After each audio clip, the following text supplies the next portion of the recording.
Bom dia, está começando mais um programa Ponto de Vista e hoje vamos falar como a garantia dos direitos das pessoas com deficiência contribui para a valorização da autoestima e autonomia dessas pessoas na sociedade. E hoje, para conversar sobre esse assunto, a gente chamou a Rita de Cássia Petronilho, que é ativista, pedagoga e gerente do Departamento de Políticas para as Pessoas com Deficiência da Prefeitura de Juiz de Fora. Bom dia, Rita. Muito obrigada por aceitar nosso convite. Eu que agradeço. Como que a sua vida mudou depois do acidente aos 16 anos? Então, Vitória, isso tem algum tempo, né? Foi em 1987, então já tem uma caminhada aí boa de eu não andar. E aí, o que mudou? Mudou tudo, né? Imagina uma pessoa adolescente ter a vida transformada, sonhos transformados, o corpo transformado, né? Então mudou uma visão que eu não tinha das pessoas com deficiência para passar a entender o que é a deficiência e como ela interfere na vida das pessoas. E quais foram os principais desafios que você viu quando isso aconteceu com você? Então, foram vários desafios, não só para mim, mas para minha família, né? O desconhecimento, não tinha naquela época uma internet para a gente pesquisar. Então a gente foi aprendendo no dia a dia, poucas informações que a gente tinha, até mesmo os médicos não passavam tanta informação. E aí a gente foi aprendendo, foi construindo, e eu tinha duas opções na vida, né? Ou eu ficaria ali chorando o resto da vida, ou ia seguir adiante. Então eu escolhi seguir adiante.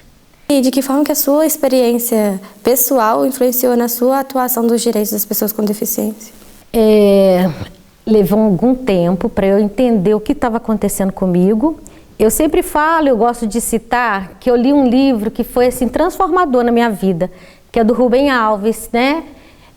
Do Marcelo Rubem Alves. Marcelo Paiva, gente, desculpa. Porque eu tô com o Rubem Alves na cabeça. E o Feliz Ano Velho. E o Feliz Ano Velho eu li e comecei a entender o que estava acontecendo comigo. Ele é um rapaz que ficou tetraplégico, né? Através de um mergulho na piscina. E ele, ficando tetraplégico, eu falei, olha, algo está muito parecido comigo. Eu fiquei paraplégica. E dali eu comecei a entender que eu não voltaria a andar, né? Por mais que eu fizesse fisioterapia, ela é importante. Eu faço até hoje, porque a gente precisa manter o corpo, mas que eu não voltaria a andar. Então eu segui, e como eu falei, segui adiante, fui viver a minha vida, fui fazer minhas escolhas, fui refazer a rota, né? E aí comecei a caminhar de uma forma diferente sobre rodas, mas que não poderia interferir nas minhas escolhas dali para frente.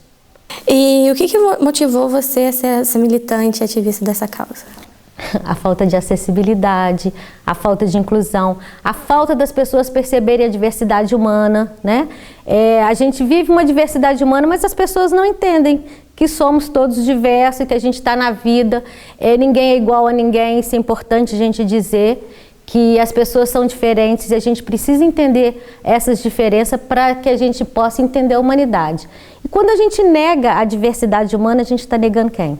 A própria humanidade, né?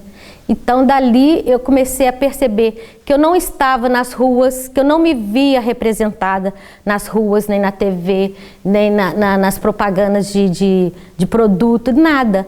E ali eu comecei a entender, será que só eu que sou uma pessoa com deficiência na minha cidade? Não, aí eu comecei a ir buscar quem são as pessoas com deficiência, onde elas estão, né? Quem são elas, o que elas estão deixando de fazer. E aí comecei a conversar com algumas pessoas que também têm deficiência e aí a gente começou a fazer um movimento que hoje existe e que já existia antes de mim e que eu não sabia porque não tinha uma deficiência. E quando a gente tem uma deficiência, a gente começa a ter esse olhar também para as pessoas que têm a deficiência, né? Que antes eu não tinha também, como qualquer outra pessoa. E aí a gente aprende muito, Vitória, a gente aprende muito convivendo com o outro, né? Não é eu me colocando como uma pessoa, sentar numa cadeira, deixa eu ver como que a pessoa vivencia, sentar numa cadeira de roda e viver. Não, não é assim, é convivendo com o outro. Então, a vivência ela é importante. Por isso que a inclusão ela é importante, para que a gente possa desenvolver esse entendimento das deficiências, da diversidade humana. E quando a gente fala de direitos da pessoa com deficiência, quais os avanços mais importantes dos últimos anos? Então, a gente tem uma lei que é importantíssima, né? O Brasil, ele é rico na legislação, que é a Lei 13.146 de 2015, que é a Lei Brasileira de Inclusão. E essa lei nos garante estar nos espaços, essa lei nos garante a questão da educação, da moradia, né, de estar nos espaços e pertencer à sociedade como sujeito de direito. Então essa lei é muito importante, né? E muitas das vezes as pessoas com deficiência não têm o conhecimento dela. Então é importante que a gente divulgue a lei, que a gente perceba que nós somos pessoas de direito, a gente não quer assistencialismo, a gente quer direito, garantia de direito, para que a gente possa viver e conviver na sociedade como qualquer outra pessoa. Sim. E você acha que na prática esses direitos eles estão sendo garantidos efetivamente? A gente ainda está caminhando, né? 2015, que é a Lei Brasileira de Inclusão, e a gente vê que muitas das vezes a gente não conhece os nossos direitos e também as pessoas não conhecem, né? A sociedade não conhece, por isso que a gente às vezes vai num bar. Vamos pegar um exemplo muito simples, vai num bar e aí eu encontro pessoa com deficiência que usa cadeira de roda, vou num bar e o que acontece? Tem banheiro adaptado lá? Não. Mas se eu for tomar alguma coisa, como que eu faço para ir no banheiro? Então eu fico limitada, né? Então essa garantia do direito, né, da pessoa com deficiência de estar e pertencer à sociedade, ela ainda precisa caminhar muito. As pessoas precisam entender que nós estamos na sociedade, nós fazemos parte da sociedade, né? E a gente vê isso muito ligado à nossa história, a história da pessoa com deficiência. De onde que vem essa história? Né? Porque as pessoas falam, mas a pessoa com deficiência, ela tem uma história. E é uma história marcada de exclusão, de abandono, né? De mortes. E aí a gente vê que essa exclusão está ligada a essa história ainda. Está na nossa memória, está ainda na memória da sociedade brasileira e ela precisa acabar, né? Esse normal precisa acabar. Esse normal de achar que as pessoas, né? O normal é a pessoa que não tem deficiência, ou o anormal, vamos colocar assim, é aquela pessoa que tem deficiência. Isso está ligado aos corpos normativos que a gente ainda coloca na sociedade como o corpo perfeito. E aí a gente, assumindo essa ideia de corpo perfeito, o que acontece com as pessoas com deficiência? Aquela que não tem aquele corpo padrão é colocado para fora, é excluído, né? Então a gente precisa desconstruir isso em nós e na própria sociedade, para que a gente possa construir uma sociedade mais democrática, mais inclusiva e que as pessoas com deficiência possam estar em todos os espaços. Você consegue falar para a gente como que a lei ela contribuiu para a inclusão dessas pessoas, que ainda está sendo feita? A gente ainda está caminhando nessa perspectiva da inclusão, né? Mas já tem avanço. Nossa, se a gente for parar para pensar, a gente não estaria aqui discutindo e falando sobre a pessoa com deficiência. Há um tempo atrás isso não existia. Como eu falei para você, eu não me via na sociedade, eu não me via representada enquanto mulher com deficiência na sociedade. E hoje a gente já está discutindo isso, está discutindo o espaço da mulher com deficiência, do homem com deficiência, né? Se a gente parar para pensar, Vitória, hoje no município, olha como que a gente precisa caminhar. Hoje a gente tem uma maca para fazer um exame ginecológico de uma mulher com deficiência. Olha como que a gente precisa avançar ainda, porque acha que a mulher com deficiência, ela não vai no ginecologista. Imagina você, uma mulher surda, que vai no ginecologista. Ela precisa de uma intérprete para acompanhar ela, né? Que geralmente a médica não sabe a Libras. Então a gente precisa caminhar muito ainda dentro dos direitos da pessoa com deficiência, né? Da questão de entender que a mulher com deficiência é uma mulher. Até então, a gente vê muito movimentos ainda não considerando a mulher com deficiência. Então, a gente precisa caminhar. E a gente está caminhando, né? A gente hoje tem uma lei que garante às pessoas ter direito de fazer uma faculdade e ter ali uma intérprete de Libra, a questão do banheiro adaptado e outras adaptações e a questão da acessibilidade para que ela possa participar de um evento, né? Se a gente for parar pensar de um evento que existe hoje na nossa cidade, será que eles estão pensando na acessibilidade, de garantir o direito dessa pessoa de estar lá, também curtir um show? Então a gente tem que pensar nisso tudo, mas a gente está caminhando, a gente está aqui, continuamos militando na questão da acessibilidade, nos direitos das pessoas e entender a diversidade humana. Quando a gente perceber que nós somos todos diversos, muita coisa vai deixar de existir, né, de impedimento. Muito obrigada, Rita. A gente vai para o intervalo já e a gente volta.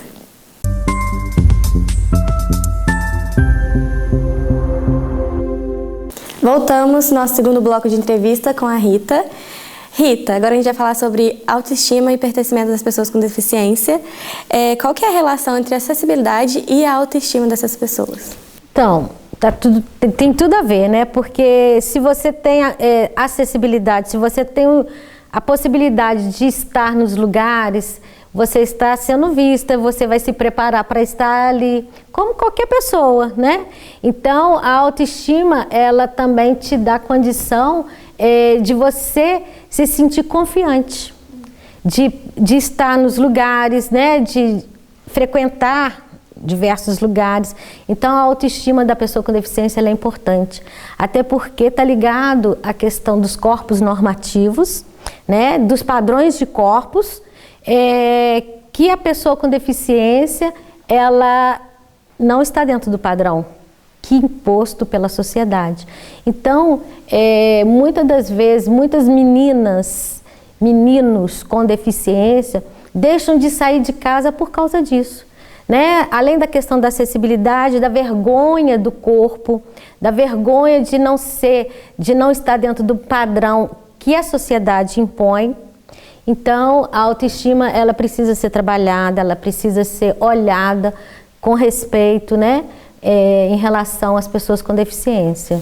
E como que essa falta de inclusão pode afetar na construção do indivíduo, tipo, na identidade, na autoconfiança? Como que pode essa falta de inclusão, né? Então, se a pessoa ela não é incluída, ela fica como? Ela fica excluída. Ela não fica pertencente a grupos, à sociedade, ela não vai querer fazer uma faculdade, ela não vai querer frequentar determinados lugares, ela não vai querer trabalhar muitas das vezes por vergonha, por medo, tá? Muitas das vezes é medo. E a própria família às vezes reforça isso, reforça o que a gente chama de capacitismo. E o capacitismo ele está muito ligado à questão dos corpos normativos, que a gente precisa desconstruir. Quem tem corpo normal? O que é normal? É tão subjetivo isso, né?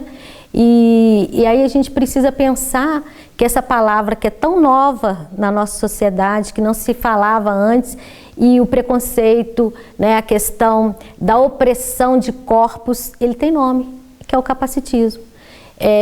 E a gente precisa desconstruir, construir uma sociedade anticapacitista, não é tão fácil, não é da noite para o dia que vai acontecer, mas a gente precisa debater, que antes não se falava, hoje a gente está falando sobre isso. E quando a gente pensa assim, em frases, né, simples, como a gente fala assim, você está cego, não está vendo isso não? Isso é uma frase capacitista.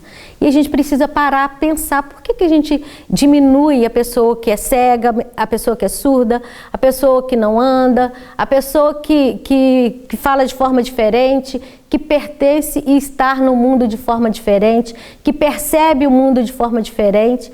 E a gente não entende isso, a gente não quer muitas das vezes compreender isso.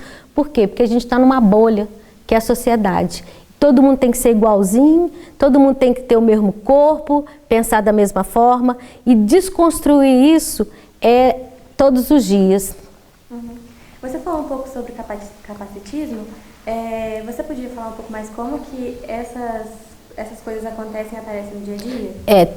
Tá em nós, pessoas com deficiência são capacitistas, pessoas sem deficiência são capacitistas, assim como o racismo, né? Tá na nossa sociedade, o capacitismo também está. E ele precisa ser compreendido. Está nas nossas ações, está na falta de acessibilidade. O capacitismo ele está na nossa fala diária. Quando a gente fala assim, nossa, tão bonita numa cadeira de roda. Nossa Senhora, como que ela é um exemplo de superação. Isso é capacitismo. As pessoas só não estão nos lugares pela falta de acesso. E a deficiência não está no meu corpo. A deficiência, ela está na falta de acesso, ela está numa falta de rampa de um banheiro adaptado, ela está na falta da Libras para a pessoa poder comunicar. Então, o capacitismo ele está no nosso dia a dia, ele está em nós. Por isso que a gente precisa desconstruí-lo, primeiro em nós, e admitir. Quando a gente admite que é racista, homofóbica, capacitista, a gente vai trabalhar para desconstruir isso em nós. Se a gente não admite, o que eu vou desconstruir em mim ou trabalhar em algo que eu não quero, que é melhor para a sociedade, para mim, se eu não conheço? Então, quando a gente admite, a gente vai passar o quê? A desconstruir isso em nós. Sim. E às vezes as pessoas acreditam que elas estão ajudando, né? Muitas vezes. E aí acabam que reproduzem essas atitudes que são capacitistas. Quais os exemplos que você costuma ver? Vitória, tem uns montes, né? Desde, assim, olha só, já aconteceu comigo. Às vezes a gente pensa que é lenda, que a pessoa está inventando. Não. Uma vez eu cheguei para fazer fisioterapia, eu fazia fisioterapia no Santa Cruz Shopping. E aí parei em frente ao Sesama, aquele ponto da Sesama, tá? E eu estava ouvindo uma pessoa gritando, um homem, e aí quando eu vi ele já estava do meu lado. Ele virou a minha cadeira e atravessou comigo a Rio Branco de costas, sem eu querer. Isso é achar que, né, que a pessoa não é capaz. Quando a gente vai em determinados lugares, a gente vê muito isso nos bares, que as pessoas acham que a gente, enquanto pessoa com deficiência, não estaria ali. Isso é capacitismo. E aí a gente, por que essa pessoa não estaria ali? Se pensasse que ela estaria ali, teria um banheiro adaptado, teria uma rampa.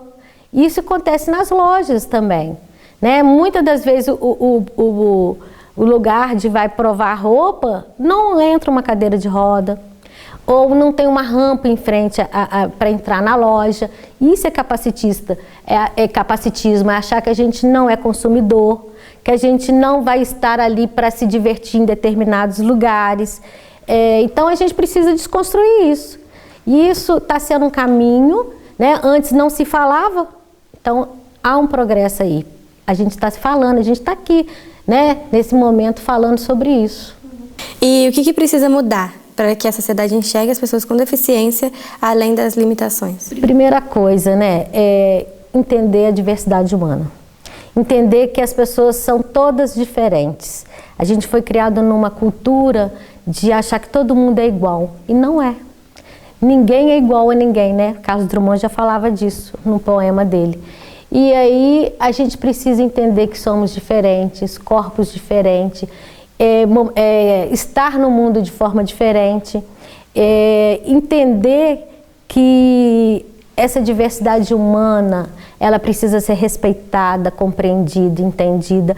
E não só das pessoas com deficiência, os corpos gordos, né? As pessoas trans, as mulheres, homens trans.